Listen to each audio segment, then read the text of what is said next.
Hello दोस्तों, एक बार फिर से आप सभी का स्वागत है। तो आज के इस घटना चक्र के सीरीज में हम लोग मूल अधिकार से जुड़े हुए प्रश्नों को करने वाले हैं।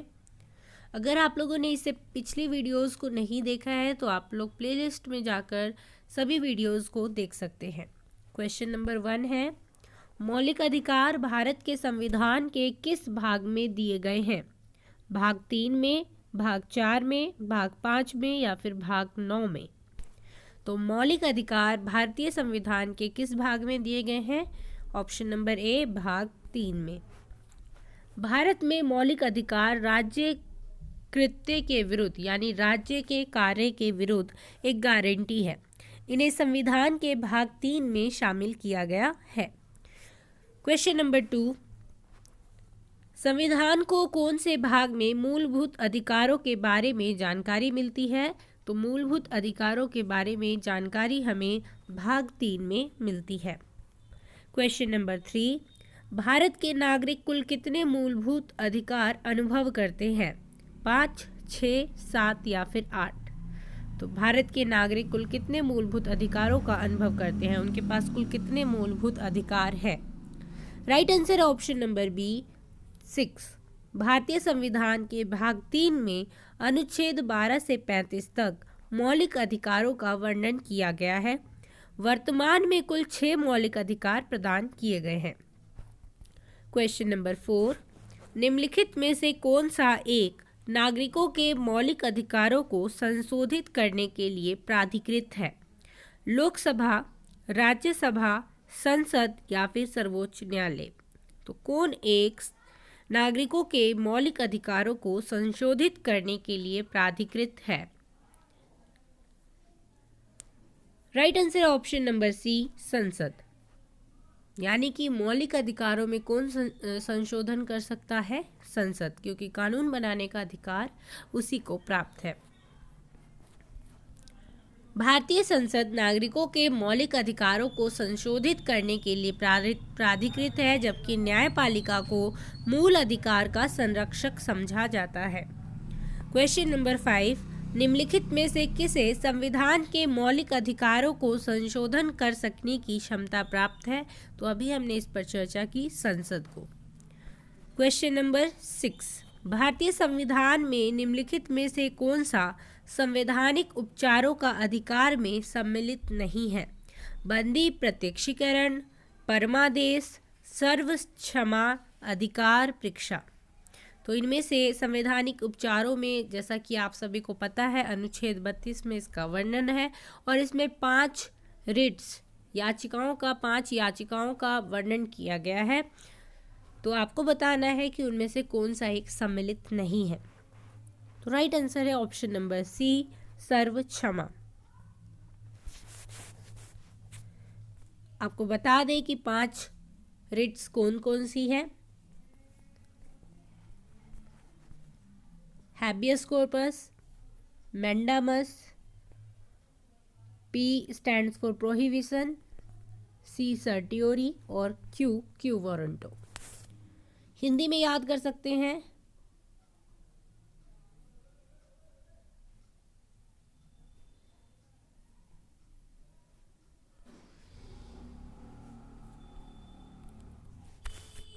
ब से बंदी प्रत्यक्षीकरण, प से परमादेश, प्र से प्रतिषेध, उ से उत्प्रेक्षण और अ से अधिकार परीक्षा। तो ये 5 रिट्स हैं जिन्हें आप लोग क्रम में याद कर सकते हैं, क्योंकि क्रम में लगाने के लिए भी कई बार प्रश्न आता है, तो आप लोग कर सकते हैं इसको याद।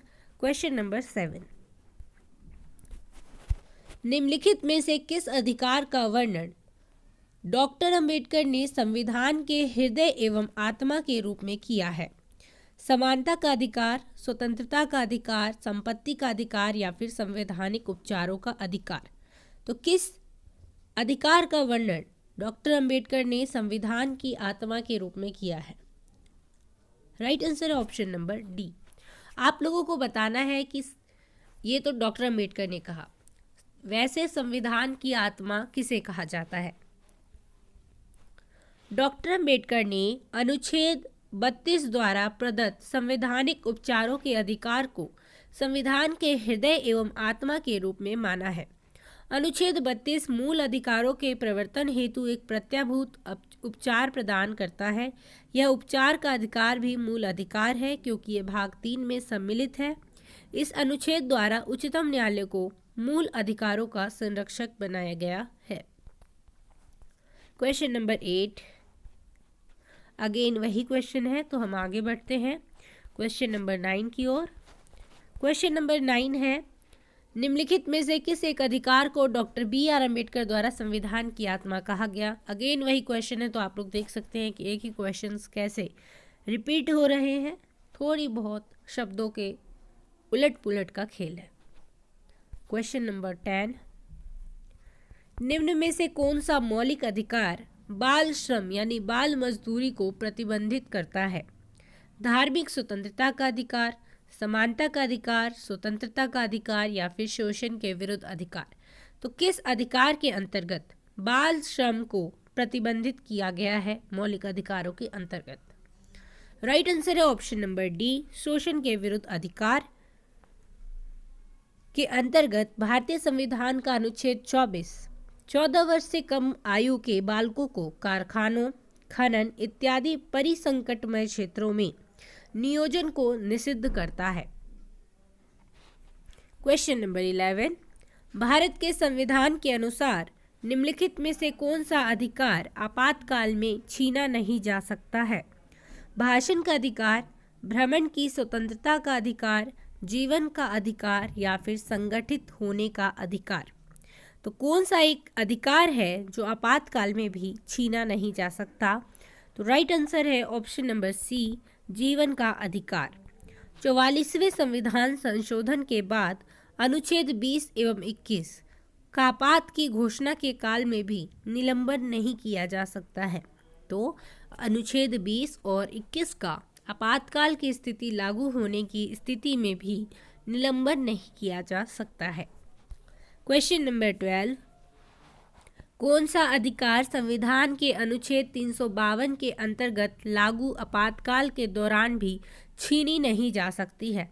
आपको कमेंट बॉक्स में लिखना है कि अनुच्छेद 352 में क्या प्रावधान है। अभिव्यक्ति की स्वतंत्रता का अधिकार, भ्रमण की स्वतंत्रता का अधिकार, जीवन का अधिकार या फिर संगठित होने का अधिकार। तो अनुच्छेद 352 के लागू हो जाने पर भी किस अधिकार को निलंबित नहीं किया जा सकता है। राइट आंसर है ऑप्शन नंबर सी, जीवन का अधिकार। अनुच्छेद 352 के तहत आपातकाल की उद्घोषणा होने पर अनुच्छेद 358 के तहत अनुच्छेद 19 में वर्णित मूल अधिकार स्वतः ही निलंबित हो जाते हैं, परंतु अनुच्छेद 20 एवं 21 का निलंबन नहीं किया जा सकता है। चूंकि अनुच्छेद 21 के अंतर्गत जीवन के अधिकार को सम्मिलित किया जाता है, इसलिए यहाँ पर विकल्प सी सही उत्तर है। क्वेश्चन नंबर 13, निम्न में से कौन से भारतीय संविधान में प्रदत्त धार्मिक स्वतंत्रता के अधिकार में शामिल नहीं है। तो अनुच्छेद 25 से 28 तक धार्मिक स्वतंत्रता के अधिकार का वर्णन किया गया है, तो इनमें से कौन सा उसमें शामिल नहीं है।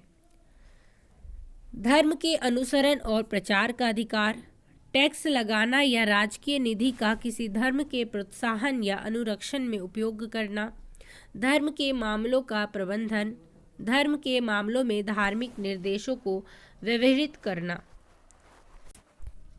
कूट आपके सामने है, तो कूट में से चयन कीजिए कि कौन से अधिकार धार्मिक स्वतंत्रता के अधिकार के अंतर्गत शामिल नहीं है। राइट आंसर है ऑप्शन नंबर डी, सेकंड और फोर्थ ऑप्शन धार्मिक स्वतंत्रता के अधिकार के अंतर्गत शामिल नहीं है। धर्म की स्वतंत्रता का अधिकार का वर्णन अनुच्छेद 25 से अनुच्छेद 28 तक किया गया है। अनुच्छेद 25 में अंतरकरण की और धर्म के अबाध रूप से मानने, आचरण और प्रचार करने की स्वतंत्रता है, यानी भारत का कोई भी नागरिक किसी भी धर्म को अबाध रूप से यानी किसी बाधा के रहित मान सकता है, उसका आचरण कर सकता है और उसका प्रचार कर सकता है। अनुच्छेद 26 में धार्मिक कार्यों के प्रबंध की स्वतंत्रता के बारे में उल्लेख किया गया है। अनुच्छेद 27 में किसी विशिष्ट धर्म की अभिवृद्धि के लिए करों के संदाय के बारे में स्वतंत्रता दी गई है और अनुच्छेद 28 में कुछ शिक्षा संस्थाओं में धार्मिक शिक्षा या धार्मिक उपासना में उपस्थित होने के बारे में स्वतंत्रता के बारे में उल्लेख किया गया है। अतः स्पष्ट है कि टैक्स लगाना एवं धार्मिक मामलों में निर्देशों का व्यवहित करना धार्मिक स्वतंत्रता के अंतर्गत शामिल तत्व नहीं है। क्वेश्चन नंबर 14, भारत में मौलिक अधिकारों से संपत्ति के अधिकार को किस संवैधानिक संशोधन के द्वारा हटा दिया गया? 42वें, 43वें, 56वां या फिर 44वां? तो किस संशोधन के अंतर्गत संपत्ति के अधिकार को हटा दिया गया? राइट आंसर है ऑप्शन नंबर डी, 44वें संविधान संशोधन 1978 के द्वारा संपत्ति के अधिकार को हटा दिया गया था और इसे भाग 12 के अध्याय 4 में अनुच्छेद 300 क में स्थान दिया गया है। अब संपत्ति का अधिकार एक वैधानिक या विधि अधिकार है जिसका विनियमन साधारण विधियों को बनाकर किया जा सकता है। इसके लिए संविधान संशोधन की आवश्यकता नहीं होगी। क्वेश्चन नंबर 15, वर्तमान स्थिति में संपत्ति का अधिकार मौलिक अधिकार के अध्याय से निकलने के बाद किस रूप में है? कानूनी अधिकार के रूप में, नैतिक अधिकार के रूप में, न्याय संगत अधिकार के रूप में या फिर अन्याय संगत अधिकार के रूप में? तो राइट आंसर क्या है? ऑप्शन नंबर ए, कानूनी अधिकार के रूप में। क्वेश्चन नंबर 16, निम्नलिखित में से कौन सा एक भारत के नागरिकों का मौलिक अधिकार नहीं है? संवैधानिक उपचारों का अधिकार, विधि के समक्ष समानता, संपत्ति का अधिकार, शोषण के विरुद्ध अधिकार? राइट आंसर है ऑप्शन नंबर सी, संपत्ति का अधिकार। क्वेश्चन नंबर 17, निम्न में से कौन सा सूचना के अधिकार के विषय में सही है? यह एक मौलिक अधिकार है, ना तो यह मौलिक अधिकार है और ना ही विधिक अधिकार। यह मौलिक और विधिक दोनों अधिकार है, यह एक विधिक अधिकार है। तो सूचना के अधिकार के बारे में क्या सही है यहाँ पर? राइट आंसर है ऑप्शन नंबर डी, यह एक विधिक अधिकार है। सूचना का अधिकार मूल अधिकार के रूप में भारतीय संविधान में नागरिकों को नहीं दिया गया है। यह एक विधिक अधिकार है जिसे सूचना के अधिकार अधिनियम 2005 के तहत नागरिकों को प्रदान किया गया है। क्वेश्चन नंबर 18, भारतीय संविधान के अनुच्छेद 32 में कौन से अधिकार उल्लिखित हैं? धार्मिक स्वतंत्रता के अधिकार, अभिव्यक्ति के अधिकार, अल्पसंख्यकों के अधिकार या फिर संवैधानिक उपचार के अधिकार? तो अनुच्छेद 32 में किसका वर्णन है? संवैधानिक उपचार के अधिकार का। भारतीय संविधान के अनुच्छेद 32 में संवैधानिक उपचारों का अधिकार उल्लिखित है। संवैधानिक उपचारों का अधिकार के अंतर्गत उच्चतम न्यायालय का 5 प्रकार का आदेश या रिट जारी करने का अधिकार है, जो इस प्रकार है: बंदी प्रत्यक्षीकरण, परमादेश, प्रतिषेध, अधिकार परीक्षा और उत्प्रेक्षण। बंदी प्रत्यक्षीकरण यानी हैबियस कॉर्पस, उच्चतम न्यायालय द्वारा यह रिट उस व्यक्ति की प्रार्थना पर जारी किया जाता है जिसे लगता है कि उसे अवैध रूप से बंदी बनाया गया है। इस रिट के द्वारा न्यायालय बंदी बनाने वाले अधिकारी को बंदी बनाए गए व्यक्ति को निश्चित समय के अंदर अपने सामने उपस्थित करने का आदेश देता है, जिससे उसके बंदी बनाए जाने के कारणों पर विचार कर सके। दूसरा रिट है परमादेश यानी मैंडामस। यह रिट उच्चतम न्यायालय द्वारा किसी पदाधिकारी को उसके सार्वजनिक कर्तव्यों के पालन करने के लिए जारी किया जाता है। इस रिट का अर्थ होता है हम आदेश देते हैं, यानी जब कोई पदाधिकारी अपने कर्तव्यों का पालन नहीं करता है तो उच्चतम न्यायालय या उच्च न्यायालय ये रिट जारी कर सकती है। तीसरा आता है प्रतिषेध यानी प्रोहिबिशन।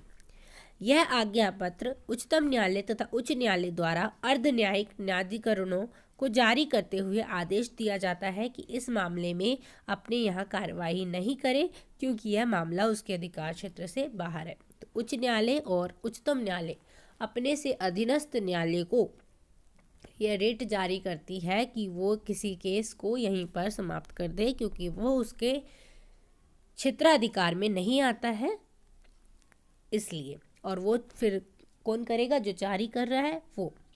अगर उच्च न्यायालय अपने से अधीनस्थ न्यायालय को कोई रिट जारी कर रहा है कि तुम्हारे क्षेत्राधिकार में ये केस नहीं आता है, हमें दे दिया जाए, तो वो फिर कौन करेगा? उच्च न्यायालय। फोर्थ है उत्प्रेक्षण, सर्टियोरी। इस रिट के द्वारा अधीनस्थ न्यायालयों को निर्देश दिया जाता है कि अपने पास लंबित मुकदमों को न्यायिक निर्णयन के लिए वरिष्ठ न्यायालय के पास भेजे। तो ऊपर वाले और इसमें क्या फ़र्क है कि उसमें क्योंकि वो उसके क्षेत्राधिकार में नहीं आ रहा है, इसलिए उच्च न्यायालय या सर्वोच्च न्यायालय अपने पास उस केस को बुलाती है, जबकि उत्प्रेक्षण में